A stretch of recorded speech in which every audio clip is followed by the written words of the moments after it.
Halo, assalamualaikum warahmatullahi wabarakatuh. Bertemu lagi bersama saya Mimi di channel Mimi Siti Rahmi. Nah, teman-teman, masih seperti biasa, masih membahas tentang pengalaman saya selama 3 tahun menderita asam lambung, GERD dan ACT. Tapi sebelumnya saya ucapin terima kasih buat teman-teman yang masih nonton video-video saya, yang masih nungguin video terbaru dari saya, yang udah nonton dari awal sampai yang terbaru. Kemudian makasih juga buat yang udah like, udah share, and subscribe.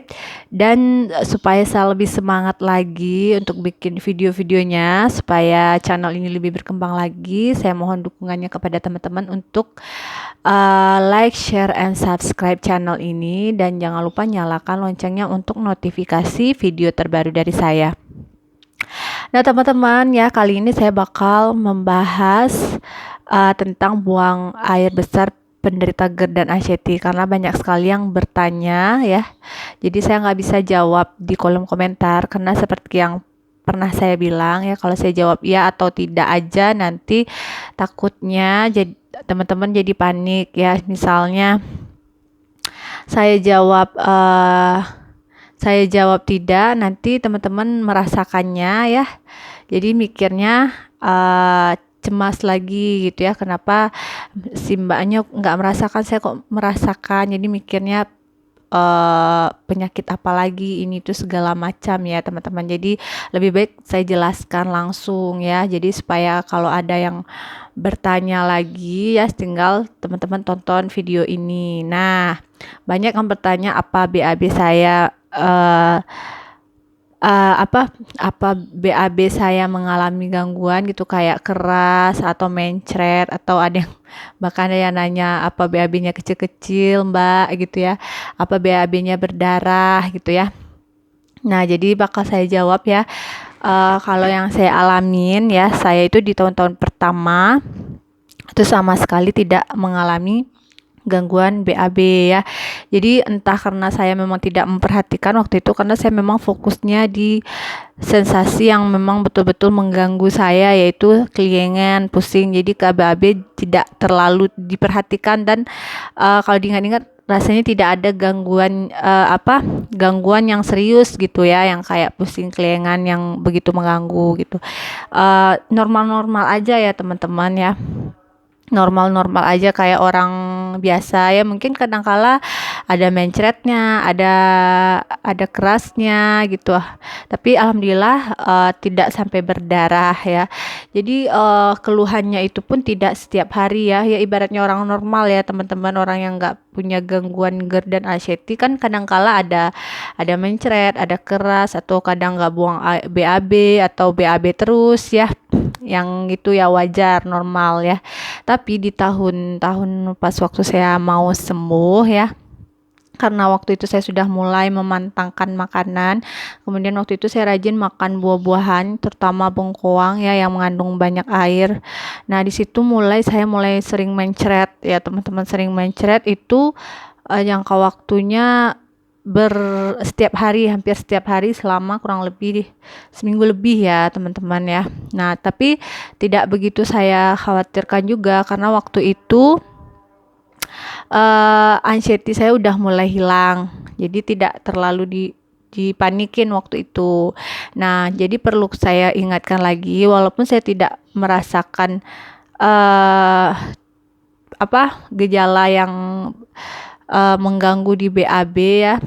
Kemudian teman-teman merasakan, teman-teman jangan panik, ya, teman-teman. Kayak karena kembali lagi, ya, tubuh kita itu beda-beda, ya. Lambung kita itu beda-beda. Mungkin di saya nggak merasakan berdarah, tapi yang lain banyak juga yang merasakan BAB-nya berdarah, BAB-nya mencret, terganggu gitu, ya. Tapi alhamdulillah sembuh juga, sehat juga, bisa sehat juga, ya. Kalau teman-teman tonton vlog-vlog video yang lain tentang GERD dan ACT, itu dia mengalami BAB-nya berdarah, tapi tidak diambil pusing, ya, teman-teman. Karena kenapa kita BAB itu nggak perlu dipanikkan, ya. Karenanya itu normal-normal aja, ya, namanya lambung lagi bermasalah, ya, teman-teman, wajar gitu. Nah, yang pertama itu. Yang kedua, orang normal yang nggak ada GERD pun mengalaminya gitu, kadang bermasalah di BAB. Kayak saya dulu ya, sebelum saya kena GERD dan anxiety itu, saya pindah kota aja dari tempat yang dingin ke tempat yang panas, itu BAB saya terganggu gitu. Jadi yang biasanya BAB saya itu dari segi warna ya, pindah ke daerah panas itu jadi agak keras, kemudian warnanya agak menghitam gitu untuk beberapa hari ya. Tapi karena kita nggak ada anxiety, jadi nggak ada pikiran macam-macam, nanti sembuh sendirinya gitu. Jadi yang bikin repot itu ya gitu ya teman-teman, karena kita lagi anxiety, jadi mencemaskan sebenarnya sesuatu yang wajar-wajar aja gitu ya. Jadi perlu teman-teman ingatkan lagi ya, kayak sensasi atau gejala dari GERD dan anxiety ya, kayak salah satunya BAB tadi itu, kita jangan terlalu welcome ya ke sensasi ya. Nanti ibaratnya kita dekat sama orang terlalu welcome ya, nanti jadinya nyaman ya, nanti menetap ya teman-teman. Nah kayak gitu juga sensasinya, karena terlalu kita perhatikan, menetap di pikiran, lama-lama nggak pergi-pergi dia. Bahkan hal yang sepele aja ya, yang sampai pertanyaannya BAB-nya kecil-kecil gitu ya, itu orang nggak sakit GERD pun pernah mengalami. Kalau misalnya dia salah makan gitu ya, kayak mencret, ada yang salah makan, pernah mengalami ya. Jadi itu sebenarnya normal-normal aja, tidak perlu terlalu dipanikkan. Jadi mulai sekarang ya teman-teman ya, yang penting kita fokus ke penyembuhan ya. Jadi kita jangan terlalu memanikkan hal-hal kecil kayak BAB tadi ya, selagi tidak ada tidak ada begitu mengganggu ya. Kalau saya waktu itu BAB yang waktu saya mencret itu nggak terlalu mengganggu ya. Saya santai-santai aja. Bahkan saya dulu pernah BAB-nya berdarah juga waktu pindah dari daerah dingin ke panas, juga udah keras, warnanya berubah, juga sempat berdarah juga, tapi nggak saya ambil pusing ya. Itu pun waktu itu saya nggak kena GERD dan anxiety, udah kayak gitu. Jadi mau kena GERD, mau normal itu sebenarnya wajar-wajar aja kalau ada gangguan di BAB ya. Jadi jangan terlalu panik ya teman-teman ya. Kita orang penderita GERD dan anxiety itu, kita coba menyederhanakan sensasi ya gitu. Kayak ibaratnya masalah ya teman-teman, kalau terlalu masalah itu kan bisa, kalau kita menyikapinya tidak terlalu membesar-besarkan, itu masalahnya seakan kecil ya. Kayak gitu juga sensasi gitu ya teman-teman. Nah teman-teman, semoga jawaban saya ini bisa membantu teman-teman ya, supaya tidak berpikiran negatif ya.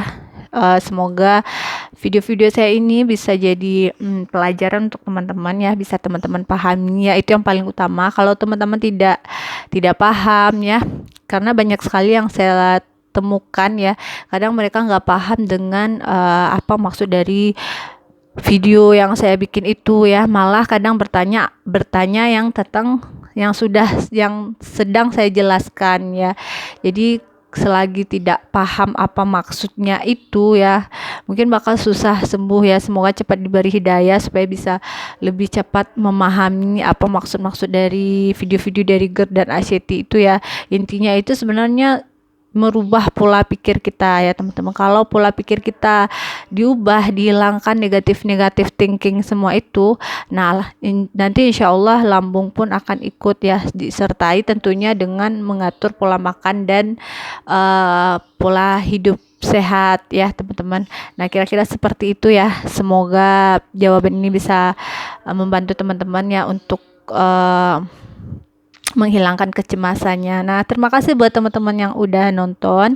Jangan lupa dukung terus channel ini dengan cara like, share, and subscribe. Terima kasih. Assalamualaikum warahmatullahi wabarakatuh.